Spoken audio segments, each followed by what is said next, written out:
Kazu, welcome. I'm so thrilled to sit down with you today. I wanted to ask first, can you describe how you found out that you'd been selected to illustrate the 7 new Harry Potter covers? Was this something you had to submit a sample sketch for before the decision was made?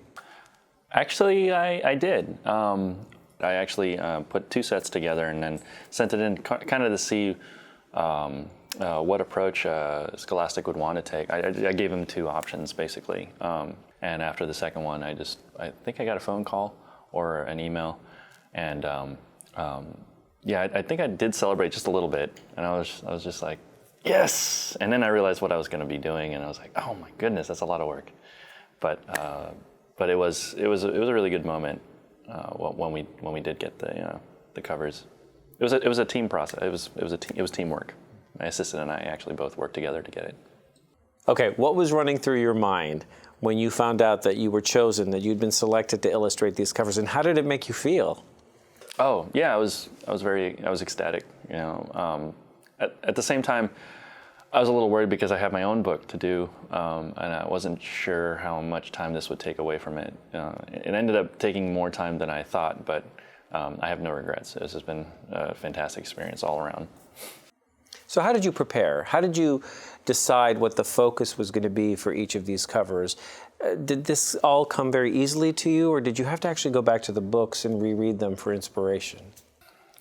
Well, I was in an interesting situation because I had been ill just before I got the job, and I was in the hospital actually for a while, and I was actually suffering from some memory loss. So I wouldn't have been actually able to read the books and still remember what was going on. I didn't want to scare anybody while I was doing it, because I could figure my way through this, but I did have to rely a lot on the information that my assistant would give me, and a lot on just my memories of that I still had left of reading those books when I was younger. Wow. For the most, I tried as much as I can to remember how I felt emotionally after reading each of the books, and that's really what I tried to capture. I remember thinking certain books just had a shape or feel because of the way the story affected me at the time, and I worked off of that more than the information on the page. And once I had the sketches and people were okay with it, then there was a vetting process of did it fit? Does it fit? Does Kazu's memories fit the book? And I had to meet somewhere in the middle. What an extraordinary time for you. Yeah, it was pretty intense, but it was actually one of the best exercises that I could have to do in a time like that. Right. You know. To be able to work on something that wasn't my book, and that required me to remember lots of information. And in that way, it was like therapy. So I always look at my art as therapy too. When I actually do sit down to draw, I really do enjoy it. Let's talk a little bit about the process. Were there any illustrations that you started and then had to change course midstream? Oh, definitely. Chamber of Secrets is actually a really good example of that, because we had one version of it.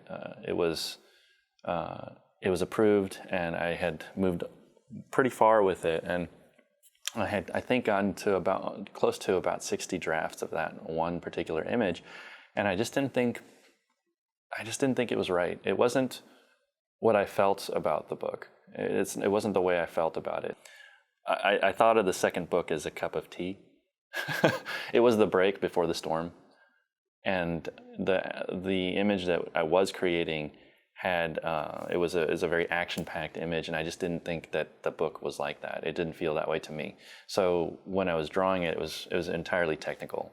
I think it was an impressive illustration, but it just didn't feel right, you know. And I decided to just start over completely at that point, and go based on just that feeling of, I want this to feel like we're just going to school. This is the cup of tea. This is the little mystery novel before things get really serious. I have to say, you strike such a perfect balance in each of these covers. you breathe new life into them, while at the same time you stay true to the original classic illustrations. Was this something that you were conscious about? Did you set out this way? Yeah, it was interesting. I mean, working on this project, I was a bit of an art historian as well as an artist and a designer. Because there were so many, there were already two very major interpretations of the work, you know, whether it's Mary Grand Prix's drawings or the movies. And they existed in the minds of most of the audience that will see these books.